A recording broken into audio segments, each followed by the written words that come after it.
The morning sun cast long shadows across Harold Thompson's front porch as he settled into his old wooden rocking chair. At 93 years old, his movements were slower now, but his blue eyes remained sharp as ever, scanning his well-kept garden with pride. The small town of Mill Creek, Montana, was just beginning to wake up, and Harold was ready for another day of his peaceful routine. Every morning at exactly 6:30 a.m., Harold would put on his neatly pressed clothes and his favorite brown leather shoes. He'd brush his silver hair carefully, the same way he had done during his military days. The medals from World War II hung in a simple glass case by his front door, not to show off, but to remember his friends who never made it back home. His small white house stood at the corner of Maple Street, with its red shutters and American flag flying proudly in the front yard. The property wasn't large, but Harold kept it in perfect condition. His lawn was always neatly trimmed, and his flower beds bloomed with red, white, and blue flowers in honor of his country. But the real treasure was in his backyard, a perfectly preserved 1945 Willys Jeep, the same model he drove during the war. "Good morning, Mr. Thompson," called Sarah, the young girl who lived next door. She always stopped by on her way to school, fascinated by the old veteran's stories. Harold smiled and waved, reaching for the jar of hard candies he kept by his chair just for such visits. "Come here, young lady," he said warmly. "Would you like to hear about the time we had to drive that Jeep through a river in France?" Sarah's eyes lit up as she sat on the porch steps, unwrapping a butterscotch candy. Harold's morning routine was as reliable as clockwork. After sharing a story with Sarah, he would spend 2 hours tending to his victory garden. He grew vegetables just like Americans did during the war: tomatoes, carrots, and beans lined up in neat rows. Half of what he grew went to the local food bank, something he'd been doing for the past 30 years. At 10 a.m., he would clean and check his beloved Jeep. The vehicle was more than just a car to Harold. It was a piece of living history. He kept it running perfectly, and sometimes on special occasions, he would drive local kids around town in it during parades. The looks of wonder on their faces always reminded him of his own youth. Lunchtime was always spent at Joe's Diner across the street. The owner, Joe Jr., was the son of Harold's old war buddy. Harold sat at the same corner booth every day, ordering his usual, a grilled cheese sandwich and tomato soup. The local folks would stop by his table, sharing news or asking for advice. Harold listened to everyone, offering wise words when needed or just a friendly ear. In the afternoons, Harold volunteered at the local Veterans Center. Despite his age, he helped younger veterans adjust to civilian life, sharing his own experiences of coming home from war. They respected him not just for his service, but for the way he had built a meaningful life afterward. "Take it one day at a time," he would tell them, his voice gentle but firm. "And remember, the best way to honor our service is to live well and help others." As evening approached, Harold would sit on his porch again, watching the sunset paint the Montana sky in brilliant colors. Sometimes, he'd polish his old service boots or read letters from his war days. The peaceful routine suited him perfectly, and the town's residents had come to see him as their unofficial grandfather. Little did Harold know that his quiet life was about to face a challenge that would require every bit of courage and wisdom he had gained over his 93 years. But for now, as he rocked gently in his chair and watched another beautiful day in Mill Creek come to an end, everything was just as it should be. His American flag fluttered softly in the evening breeze, and the old Jeep stood ready in his garage, both symbols of a life well lived and battles long past. The peace of Mill Creek changed on a warm Tuesday afternoon in June. The rumbling sound of motorcycle engines echoed through the streets, growing louder as a group of 20 bikers rolled into town. They called themselves the Road Raiders, and they chose Joe's Diner, right across from Harold's house, as their new hangout spot. At first, Harold watched from his porch as the bikers parked their motorcycles in the diner's lot. Their bikes were expensive and shiny, painted in black and chrome with red flames on the sides. The riders wore black leather jackets with a fierce-looking eagle design on the back. Some of them had long beards and tattoos covering their arms. "Times are changing," muttered Mrs. Wilson, Harold's elderly neighbor, as she hurried past the diner with her grocery bags. Harold noticed how she walked faster than usual, keeping her eyes down. He stood up and helped her carry her bags home, something he'd done hundreds of times before. Within a week, the Road Raiders had turned Joe's Diner into their unofficial clubhouse. They would arrive in the afternoon and stay until late at night. their motorcycles' engines roaring as they came and went. The peaceful evening conversations on front porches stopped. Children no longer played in the nearby park after dinner. Joe Jr., the diner's owner, tried to keep things normal, but Harold could see the worry in his eyes. The regular customers, families, elderly couples, and local workers started coming less often. The loud music and rough language from the bikers made many people uncomfortable. "I don't know what to do, Mr. Thompson," Joe Jr. confided in Harold one morning. "They pay their bills, but my other customers are staying away. My dad would be heartbroken to see this." He looked around his half-empty diner, where only a few regulars sat far from the bikers' usual corner. The situation got worse when more bikers started showing up. They would rev their engines late at night, race down the quiet streets, and leave tire marks on the road. Empty beer cans sometimes appeared on people's lawns in the morning. The local police drove by more often, but they didn't do much else.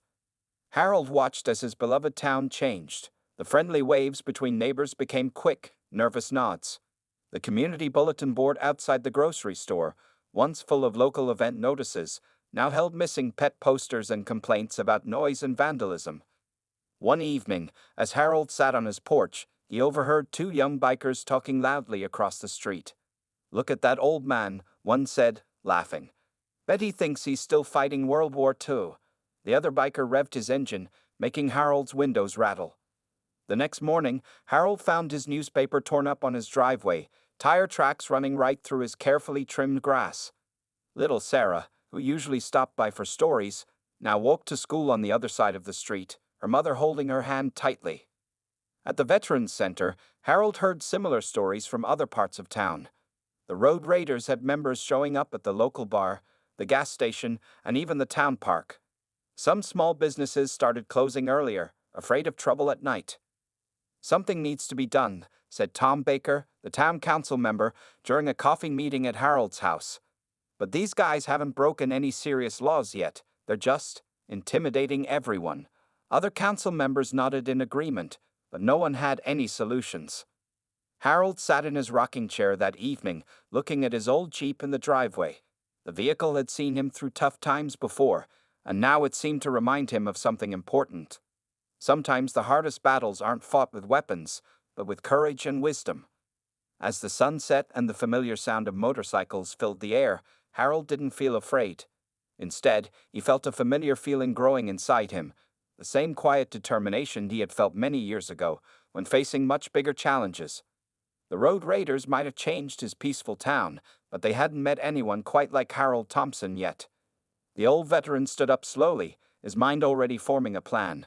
At 93, he had learned that true strength often came in unexpected forms, and he knew that this battle for Mill Creek's soul was just beginning. The trouble started on a Sunday morning when Harold was washing his old Willie's Jeep.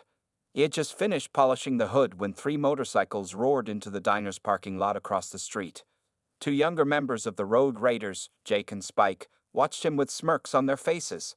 "Hey, Grandpa," Jake called out, walking toward Harold's driveway. "Nice antique you got there. Belonged to Noah's Ark, did it?" His friend laughed, slapping him on the back. Harold kept washing his Jeep, pretending not to hear them. He had learned in the war that sometimes the best response was no response at all. But the bikers weren't finished. "Look at him, acting all deaf," Spike said, stepping onto Harold's property. "What's wrong, old-timer? Can't hear us over all those war memories." He kicked some dirt onto the Jeep's freshly cleaned tire. Harold straightened up slowly, his blue eyes meeting Spike's. "Young man," he said calmly, "I can hear you just fine, and I'd appreciate it if you'd show some respect for private property." The third biker, a newer member named Chuck, looked uncomfortable. "Come on, guys," he said. "Let's just get some food." But Jake and Spike ignored him. Over the next few days, the harassment got worse. Harold would find cigarette butts in his garden every morning. Sometimes the bikers would rev their engines extra loud when passing his house, especially when they saw him sitting on his porch. One morning, Harold found a crude drawing on his mailbox. Another day, someone had knocked over his trash cans. He cleaned up each mess without complaint, but he noticed how the police car that drove by just slowed down and kept going. Little Sarah's mother came to apologize one afternoon. "Mr. Thompson, I'm sorry we don't stop by anymore. she said nervously. It's just, those men, they make comments when we walk past. Harold patted her hand. Don't you worry about me, he said kindly. You keep Sarah safe. That's what matters.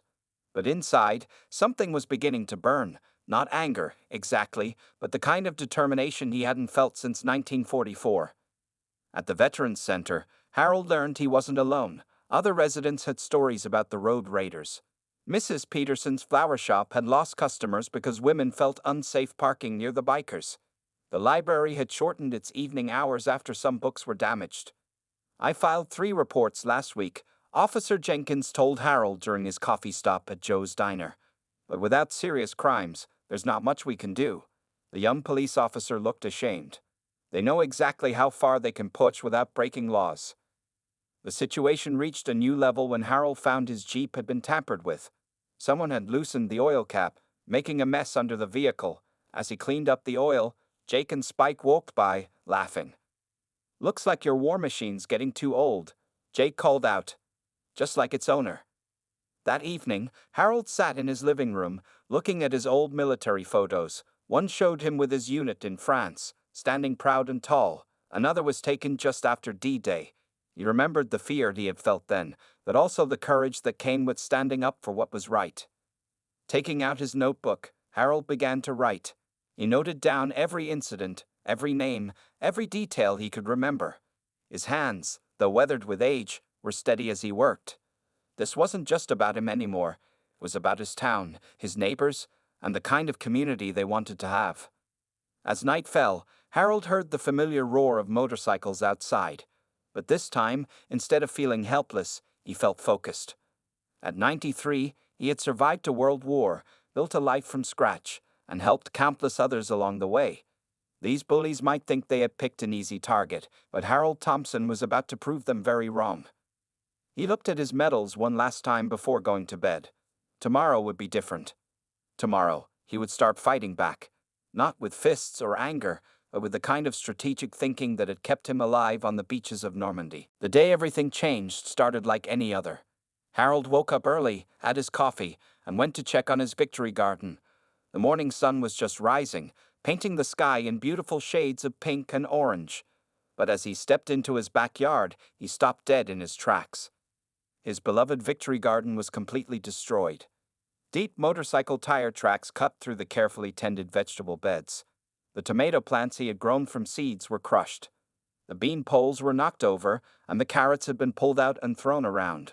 Worst of all, the small memorial stone with names of his fallen war buddies lay face down in the mud. Harold's hands shook as he knelt down to pick up the memorial stone. He had kept this garden for 40 years, not just for the vegetables, but as a living tribute to the friends he lost in World War II. Each plant, each row, had meant something special. Oh my goodness! Harold. Mrs. Wilson called from over the fence. I heard motorcycles late last night, but I was too scared to look outside. She was crying now. Should I call the police? Harold slowly stood up, his old joints protesting. No need for that just yet, he said quietly. His voice was calm, but inside, something had changed. This wasn't just vandalism anymore. This was personal. As he surveyed the damage, he noticed more details. Empty beer cans were scattered around. Someone had spray-painted "Go Home Grandpa" on his garden shed. But what really caught his attention was his service flag, the one he'd kept flying for decades. They had torn it down and left it in the dirt. Chuck, the younger biker who had seemed uncomfortable with the harassment before, rode up on his motorcycle. He killed the engine and walked over to Harold's fence. "Mr. Thompson," he said, looking ashamed. I heard what Jake and Spike were planning last night. I should have stopped them. I'm sorry." He shifted nervously. "They were drunk and angry because you reported them to the police last week." Harold picked up his flag, carefully brushing off the dirt. "Son," he said, looking straight at Chuck, "in life, there comes a time when you have to decide what kind of man you want to be. I made that choice on a beach in Normandy. Maybe it's time for you to make yours." Chuck nodded slowly and left without another word. Harold spent the next hour taking pictures of all the damage with his old digital camera. His hands were steady now, his movements deliberate. He was no longer just a 93-year-old man being bullied. He was a soldier again, planning his strategy. Inside his house, Harold went to his closet and pulled out an old wooden box. Inside was his Purple Heart, his Bronze Star, and other medals from the war. Under them was a leather-bound notebook he hadn't opened in years. It contained the battle strategies and lessons he learned during the war. Sometimes, he muttered to himself, the best way to win a fight is to not throw a single punch. By afternoon, word of the garden's destruction had spread through town. Neighbors came by to offer help and support. Little Sarah and her mother brought him fresh vegetables from their own garden. Joe Jr. offered to set up security cameras, but Harold had something else in mind. As he sat in his rocking chair that evening, watching the road raiders at the diner across the street, Harold began writing in a new notebook. He wrote down names, times, incidents, and witnesses. He remembered how his old commander used to say, "Information is ammunition, soldier." The sun was setting when Harold finally stood up. He walked to his damaged garden and raised a new American flag on the pole. The evening breeze made it snap crisply in the air. Tomorrow, he would begin his counterattack.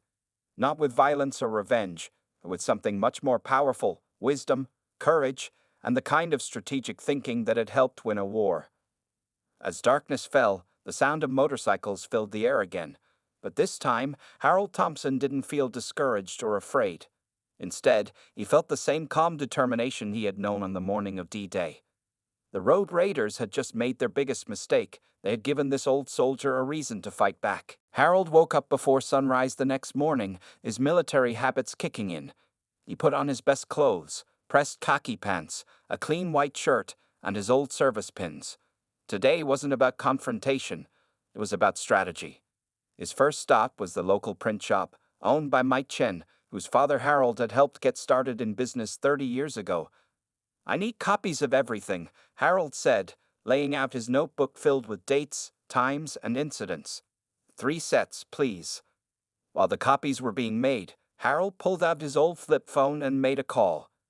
"Jimmy," he said to his grandson, who worked as a lawyer in the city, "remember how you always said I should let you help if I needed it? Well, I need your legal mind now, son." Jimmy listened carefully as Harold explained everything that had happened. "Grandpa," Jimmy said after a while, "what they're doing is criminal harassment, but we need proof. Lots of it." Harold smiled. "Already working on that, son. I didn't survive D-Day by being unprepared." He looked at the security camera Joe Jr. had helped him install last night, its small red light blinking steadily. At the Veterans Center later that morning, Harold met with his old friends. Bill Anderson had served in Vietnam, and Mary Rodriguez was a Gulf War veteran. They sat in the quiet meeting room, looking at Harold's evidence. "Look at this pattern," Harold explained, spreading out his papers. "They always start trouble between 7 p.m. and midnight. They target businesses that close early, people who live alone, and places without security cameras." He pointed to his carefully drawn map of Mill Creek, with red dots showing every incident. Mary leaned forward, her police training kicking in. "You're building a case, aren't you, Harold?" she asked. "Just like we used to gather intelligence in the field." "Exactly," Harold nodded. "But I need your help. Bill, you still have contacts at the State Veterans Association." Bill nodded. "And Mary, you know people in the state police?" Another nod. Harold pulled out more papers. "These are signed statements from neighbors. Mrs. Wilson saw them destroy my garden. The library has footage of them damaging books. The flower shop has receipts showing how business dropped after they started hanging around." Chuck, the young biker who had apologized yesterday, had sent Harold a text message. "Meeting at Joe's diner tonight. Jake and Spike are planning something big." Harold showed this to his friends.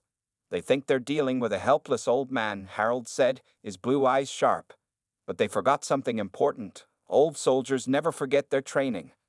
By afternoon, Harold's plan was in motion. Jimmy was driving up from the city with legal papers. Bill had contacted veterans groups in 3 counties. Mary was talking to her friends and law enforcement. Even Mike Chen had posted Harold's story on the town's social media pages, catching the attention of a local news reporter. Harold sat at his kitchen table, looking at old photographs. One showed him with his unit just before a major battle. "Always know your terrain," his commander had said back then. "Know your resources, know your allies, and most importantly, know your own strength." He picked up another paper, a printout Jimmy had sent him. It showed that the Road Raiders weren't even a real motorcycle club. They were just troublemakers using a famous club's name. This information would be very interesting to the actual motorcycle club's state leadership. As evening approached, Harold heard motorcycles arriving at Joe's diner. Through his window, he could see Jake and Spike, looking confident as ever.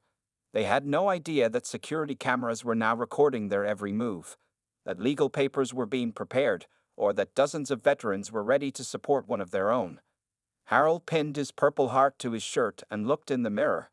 At 93, he might move slower, but his mind was as sharp as ever. Tomorrow, at the town council meeting, he would make his stand. Not with fists or threats, but with evidence, allies, and the quiet strength that had served him well for nearly a century. In war, he said to himself, remembering his old commander's words, the loudest soldier isn't always the strongest. Sometimes victory comes to those who know how to fight smart instead of fighting hard. The Mill Creek Community Center had never been so full. By 9 in the morning, people were standing along the walls because all the chairs were taken.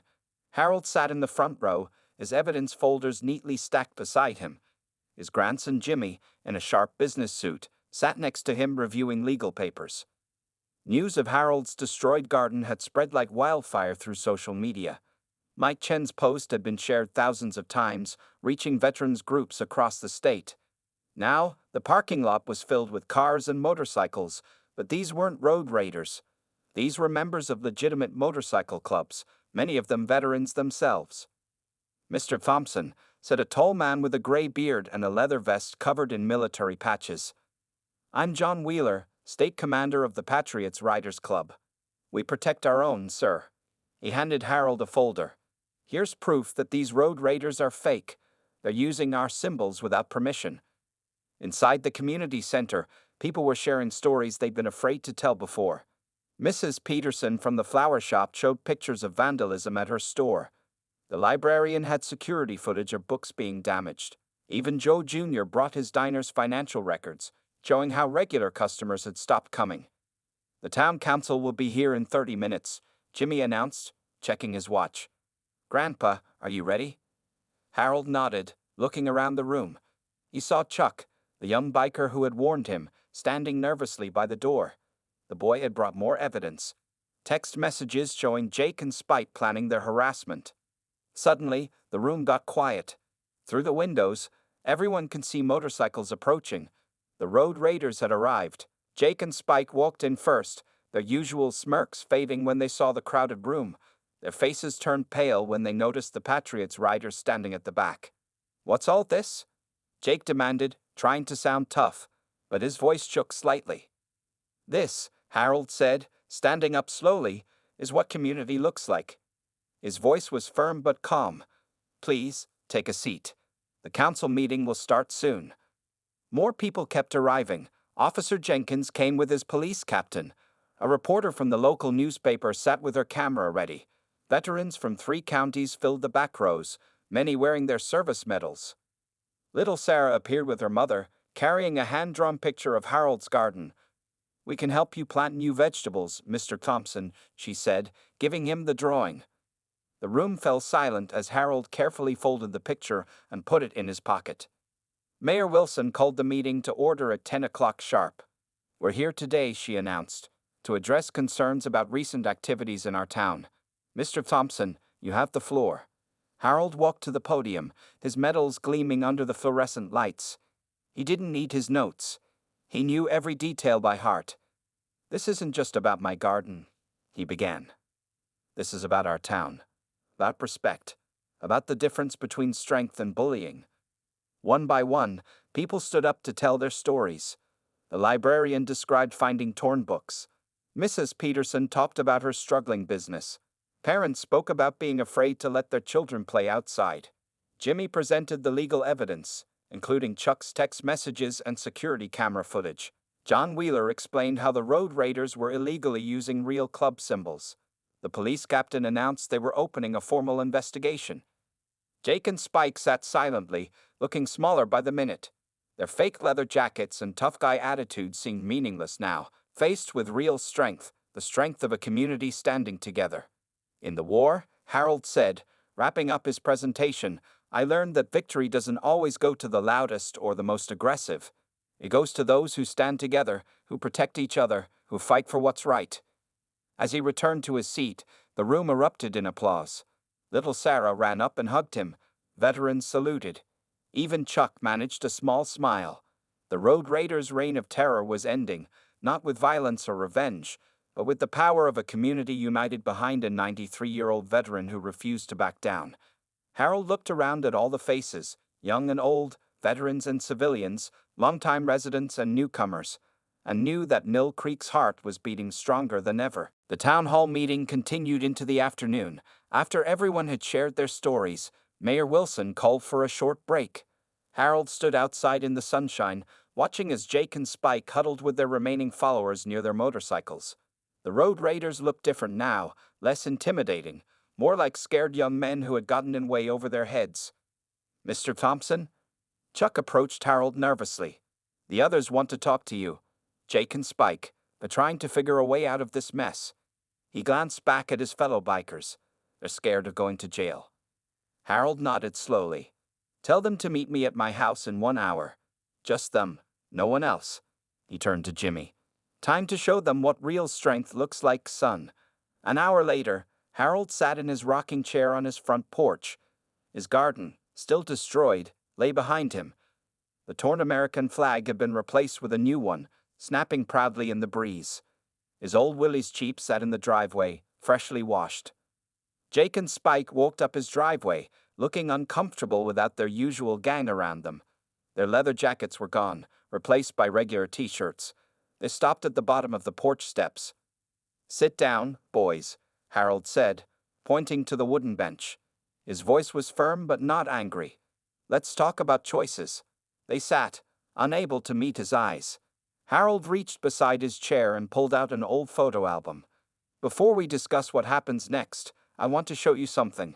He opened the album to a yellowed photograph of young soldiers. That's me, he said, pointing to a young man in uniform. I was 19, just like you, Jake. And that's Tommy Martinez, who saved my life in France. He was 18, about your age, Spike. Harold turned the page. Tommy didn't make it home. Neither did half the men in this picture. The young men shifted uncomfortably on the bench. Harold continued, his voice steady. We fought for something bigger than ourselves. We fought so people could live in peace, so communities could thrive without fear. Now, what have you boys been fighting for? Jake spoke first, his voice barely a whisper. We wanted people to respect us, to fear us. He looked at the destroyed garden, but we became the very thing that soldiers like you fought against. Sir, Spike added, we never meant for it to go this far. We thought it was just fun at first, but then... He trailed off, looking ashamed. Harold leaned forward in his chair. Listen carefully, because I'm going to offer you a choice. Right now, the police have enough evidence to arrest you. The real motorcycle clubs are ready to press charges for using their symbols. Business owners want to sue for lost income. Both young men paled, but Harold wasn't finished. Or, he continued, you can make things right. Help rebuild what you destroyed. Apologize to the people you hurt. Learn what real respect means. He pointed to his garden. Start by helping me replant that victory garden. Each vegetable represents a fallen friend. While we work, I'll tell you their stories. Tears were running down Jake's face now. Spike was staring at his hands, shoulders shaking. The tough guy act was completely gone. Why would you give us a chance? Jake asked. After everything we did? Harold stood up slowly, his blue eyes clear and strong. Because sometimes the bravest thing a soldier can do is offer peace to his enemies. Sometimes the strongest thing a man can do is help others change for the better. He walked to the edge of his porch and looked out at his damaged garden. Tomorrow morning, I'll be out here at 6, planting new tomatoes. If you boys show up, we'll take that as your choice. If not, well, he shrugged. Jimmy has all the legal papers ready. As Jake and Spike walked away, Harold could see them talking intensely. They looked back several times at the garden, at the flag, at the old Jeep. The decision was in their hands now. Inside his house, Jimmy was worried. Grandpa, are you sure about this? They destroyed your garden. They terrorized the town. Harold smiled, touching the medals on his chest. Sometimes, son, the greatest victory isn't defeating your enemy, it's turning them into friends. That's what we fought for in the war. Not just to defeat evil, but to create the possibility of good. The next morning, Harold stepped onto his front porch at exactly 6 o'clock. The sun was just rising, painting the sky in beautiful shades of pink and gold. He stood there for a moment, coffee cup in hand, wondering if anyone would show up. At 6:15, he heard motorcycles approaching, but they weren't roaring like before. They were rolling quietly down the street. Jake and Spike appeared, followed by Chuck and several other road raiders. They had trading their leather jackets for plain work clothes. In their hands were gardening tools and bags of soil. "Good morning, sir," Jake said softly. We'd like to help rebuild your garden, if you'll let us." Harold smiled and pointed to his shed. "There's more tools in there. We'll start with the tomatoes. They were my friend Tommy's favorite." As they worked, Harold told stories about each vegetable and the friend it represented. The carrots were for David Cohen, who dreamed of being a farmer. The beans were for Mike O'Sullivan, who used to share his mother's bean soup with the whole unit. The young men listened, asked questions, and worked with careful respect. Word spread quickly through Mill Creek. By mid-morning, more people started arriving. Mrs. Wilson brought coffee and homemade cookies. Little Sarah and her mother came with flower seedlings. Joe Jr. closed his diner for the morning so he could help too. The Real Patriots riders showed up around noon, not to cause trouble, but to join in. John Wheeler, their leader, worked alongside Jake and Spike, teaching them about real motorcycle club values: honor, respect, and community service. "You boys have potential," John told them during a water break. "But you need to learn the difference between being tough and being strong. Being tough is easy. Being strong means standing for something good." As they worked, Harold noticed changes in the young men. Jake, who had once laughed at the garden, now carefully placed each plant with gentle hands. Spike, who had kicked dirt on the Jeep, was meticulously cleaning the memorial stones. Chuck helped organize the other raiders into work teams. By late afternoon, the garden was transformed. New vegetables were planted in neat rows. The memorial stones were clean and properly placed. Fresh mulch covered the soil, and new garden borders marked each section. The American flag flew proudly over it all. "There's one more thing," Harold said, opening a box he'd brought out. Inside were small American flags. "Each one represents a friend I lost. Would you help me place them?" One by one, the former road raiders took flags and placed them where Harold directed.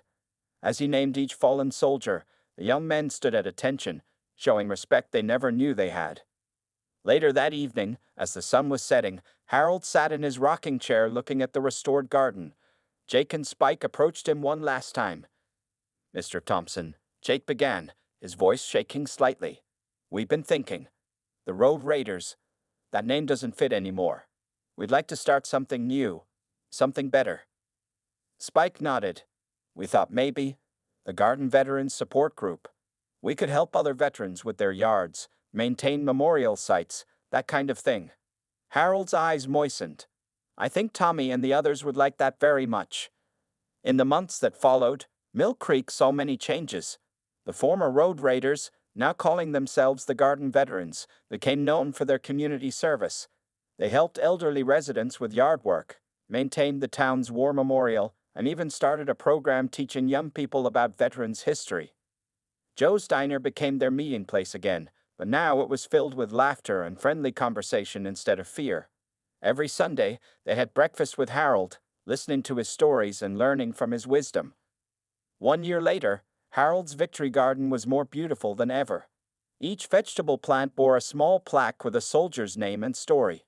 Local schools brought students to learn about World War II, and Harold, now 94, shared his experiences with a new generation.